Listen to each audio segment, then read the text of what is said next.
काय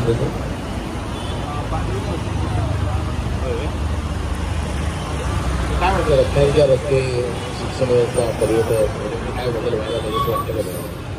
का आपल्याला तुम्ही बघताच आहे तो बदल व्हायलाच पाहिजे. आज बघितलं तर रस्ते एकदम खूप खराब झालेले आहेत आणि त्याला क्वालिटी नाही आहे मेन म्हणजे.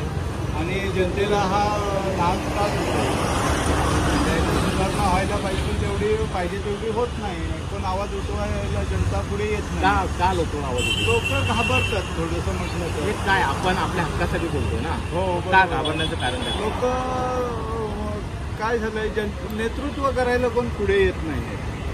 नाही मला सांगा, आपण मालक आहोत ना. हो बरोबर आहे. जनताही मालक आहोत ना. हो. आपण त्यांना पगार देतो. हो पगार देतो. मग त्यांना आपल्या नोकराला आपण जाब विचारायला घाबरतो. हो पण सर्वसामान्य माणूस एकटा पुढे जायला घाबरतो. थोडासा त्याचा अभ्यास नसल्या कारणाने तो तिथे त्रास होतो ना. आता मला सांगा सिव्हिल हॉस्पिटल आता MIR काढायला झालं ते 4,500 रुपये खर्च करायला लागतो. कुठून आणणार होतो? बरोबर. सिव्हिल हॉस्पिटलला अजून तेवढे पाहिजे ते डॉक्टरही पण उपलब्ध. नगरपालिकेचे हॉस्पिटल आहे माहिती मला. हो माहिती आहे. लोकमान्य मल्टीपर्पज ते भाड्याने दिलेलं आहे.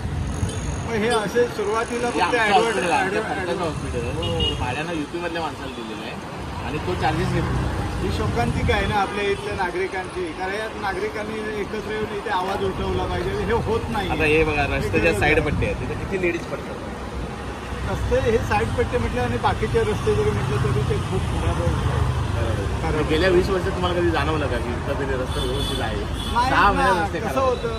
जे ठेकेदार असतात हे ह्या पुढाऱ्यांचे मंत्र्यांचेच असतात. त्यांचे सगळ्यांचे धागेदोरे एकमेकांशी जोडलेले असतात. त्याच्यामुळे आवाज उठवायचा कोणी. सर्वसामान्य व्यक्ती एवढा आवाज उठवू शकत नाही. कारण जे उठवणारे आहेत ते विकले गेलेले आहेत. त्याच्यामुळे सर्वसामान्य माणसं जनताही पुढे येत नाही आणि त्याला पण सपोर्ट करत नाही. रस्ते जर चांगले नाही झाले आणि काय नाही झालं मग टुरिझम कसं वाढणार?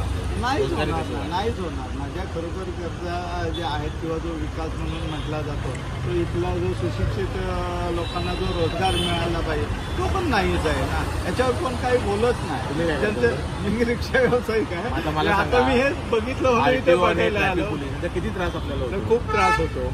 जे RTO वाल्यांना हप्ते दिल्याशिवाय ते 4 ते 5 कोटी रुपये हप्ते वसुली करतात. नाही कसं आहे RTO ऑफिसचा असा विषय आहे की तिथे सर्वसामान्य माणसाला तिथे काय पुढे जायला मिळतच नाही. माहितीच मिळत नाही. कारण सगळे तिथे हे सगळे एजंट लोकच बसलेले असतात. त्यांनी तिथे माणूस ठेवायचा आहे. त्यांनी RTO ऑफिसवाल्यांनी तिथे त्यांचा माणूस ठेवला पाहिजे आणि सर्वसामान्य जनतेला मार्गदर्शन करून त्यांची ती कामं केली पाहिजेत. पण तसं होतच नाही. कारण ह्याला नुसतं RTO ऑफिस नाही तर तिथले असणारे मंत्री असतील, आमदार असतील, खासदार असतील या लोकांनी ते पुढे येऊन तिथला जो काय हा भ्रष्टाचार चालू आहे किंवा हे एजंट लोक असतील किंवा अन्य लोक जे फोपावले. आधी तुम्ही गाडी पासिंग करायला गेलं तर किती पैसे खर्च करायला लागतात? पासिंगला गाडी खर्च करायला गेलो तर 1,500 रुपये एजंट लोक घेतात. ॲक्च्युली 600-750 रुपये खर्च येतो. पण ते हे बाकीचे मला सांगा तुम्ही रिक्षा चालवणार स्वतःच्या पोटासाठी. हो बरं आहे. आणि एवढा जर खर्च आपण करतो बरं गेल्या 20 वर्षामध्ये एकही रस्ता एवढे खराब आहे. हा गाडीचा मेंटेनन्स एकतर टॅक्स भरायचा, दंड भरायचा. मेंटेनन्स तर येतो. आता आमचा पण मेंटेनन्स यायला लागला या खड्ड्यांमुळे. आज बाकीच्या ज्या गोष्टी काही आहेत आजार पण नको ते आता यायला लागले. तर या खड्ड्यांमुळे गाडी चालवताना मेन म्हणजे मणक्याचा मानेचा त्रास व्हायला लागलेला आहे.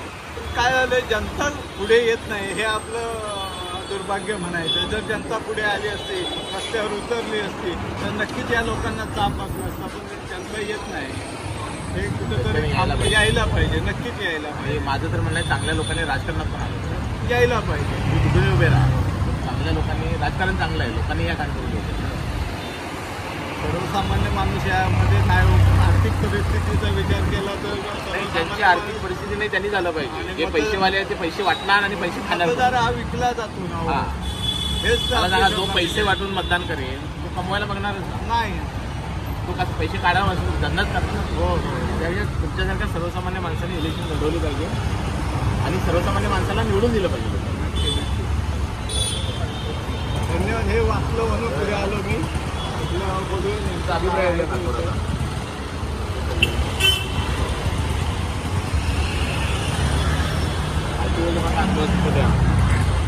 आपण त्यांना सांगणार आहे की बाबा आमच्या इथे रिक्षाने काय आले ना पैसा घ्यायचे पण स्टँडला लावून